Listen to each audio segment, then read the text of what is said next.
Right now, we're continuing to follow breaking news out of East Harris County. Right now, deputies are at the scene of a fatal shooting at an apartment complex off Uvalde in the Cloverleaf area. You're taking a live look at the scene right now from Air 11. Details limited, but at this hour, deputies say one man is dead, the shooter on the run. According to Harris County Sheriff Ed Gonzalez, after the victim was shot, people inside one of the apartment units started shooting at the alleged shooter. Officials say another unit was struck, but luckily no one was hurt there. The search for the shooter continues at this hour. In Newberry has left one woman hurt and two suspects in custody after what police call was a chaotic scene unfolding this afternoon. Police say an ex-boyfriend opened fire on a car with his former partner and another man inside. This happened on Wilson Road at about 1:40 today. The man in the car fired back, and then the ex-boyfriend drove away with a 1-year-old child in that vehicle. Deputies stopped the suspect about 1.5 miles away at the Country Peddler. He was taken into custody. Investigators say the victim suffered non-life-threatening injuries and was taken to Prisma Health Richland. Police are calling this an isolated incident, and they say they will be filing charges tomorrow. Defending his family when a burglar broke into his property early this morning. Sacramento County Sheriff's investigators say the man shot and killed that suspect. This happened on at a business on Folsom Boulevard and West La Loma Drive. KCR 3's Michelle Bandor is live with what happened. Michelle, how is that man doing right now? Well, Cecil, Robert, he didn't want us to use his last name, and he's pretty shaken up and gets emotional talking about what happened, but he stands by his decision to shoot that intruder who broke into his business here, and then after that man was shot, he actually came out of the business and went over in between the gas station and the strip mall here and collapsed and then died in the parking lot.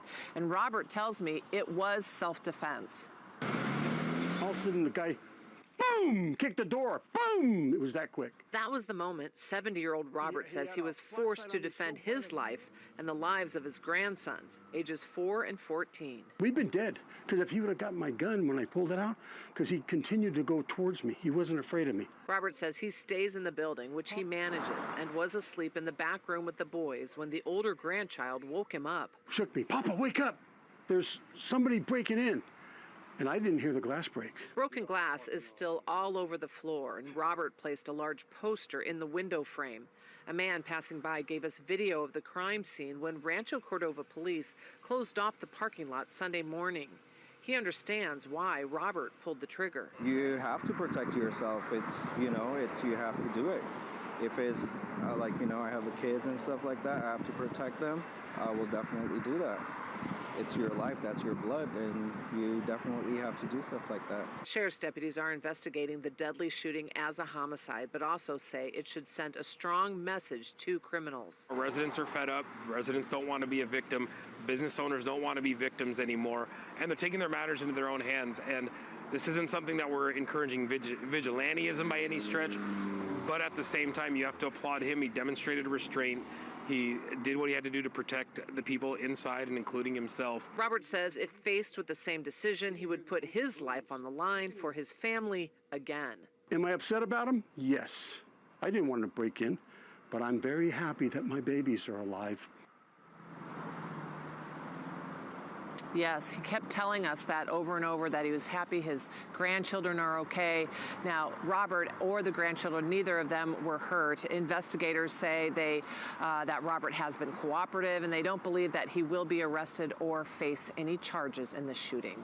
Reporting live in Rancho Cordova, Michelle Bandor, KCRA 3 News. Now, Michelle, what do we know about this suspect who died? Well, the coroner's office, Cecil, has not yet identified the man. All we know is that he's a man who is in his 30s. Now, investigators say that he did not have a gun on him. Robert tells us that the suspect flashed a light in his face, and he saw some type of torch, some type of item that had a trigger on it, which is now in evidence. We are just learning that a person is in police custody after 3 people were shot in Marion. On Saturday, police responded to a shooting at an apartment on the city's north side. Several people were inside at the time, including children. Police later tracked down the home of 2 suspects they believe were connected to that shooting, but they say no one was there. But 6 hours later, police were called back to that same address where the 3 people were shot. Police say the initial suspect came back to the address and started shooting again. They also believe that the victims fired back in this case, too. Disagreement over a vehicle and its title leads to a deadly shooting in Shepherdsville. What we've learned about the two murder suspects arrested in Louisville.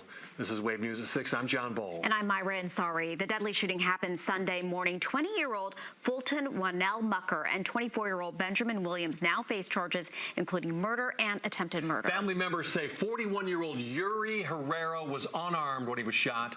Wave News reporter David Mattingly tells us how the suspects were caught the next day. A grieving family says they are heartbroken, but they praise the arrest of two men accused of killing a Bullitt County man on Sunday. Bullet holes at West Hebron Lane revealed the deadly violence that erupted when Fulton Wanell Mucker and Benjamin Williams came to the Shepherdsville home of Yuri Valcarcel Herrera. His family tells us the two men were angry because of a problem with the title to a car they purchased from Herrera. They also say Herrera was unarmed. According to arrest records, shots were fired towards the victim, his home, brother, and sister-in-law. The brother returned fire, and Herrera died soon after. The suspects drove away. The family gave a description of the car that was later found in Louisville on the side of I-65.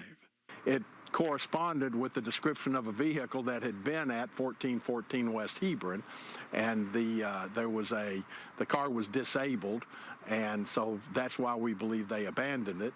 And then our detectives started canvassing neighborhoods adjacent to I-65.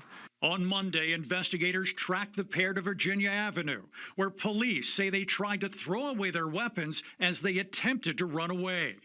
Later, in front of a judge, Benjamin Williams said he acted in self-defense. No firearm. Damn, I'm not allowed to have one anymore. The county's measurement is set. Even if everything goes, because I know this is self-defense. Additionally, for clarification, I know this is self-defense, so even if Herrera's family spoke with Wave Monday prior to the arrests. A text message from them Tuesday reads, "We are obviously heartbroken still, and they deserve worse than prison, but it's a start. And this gives us some closure to a horrible situation that should have never happened." In the meantime, both suspects remain behind bars, with bonds set at $1 million each. In Shepherdsville, David Mattingly, Wave News. If the criminal does not fear the police, a judge, or prison, he must be taught to fear his victims.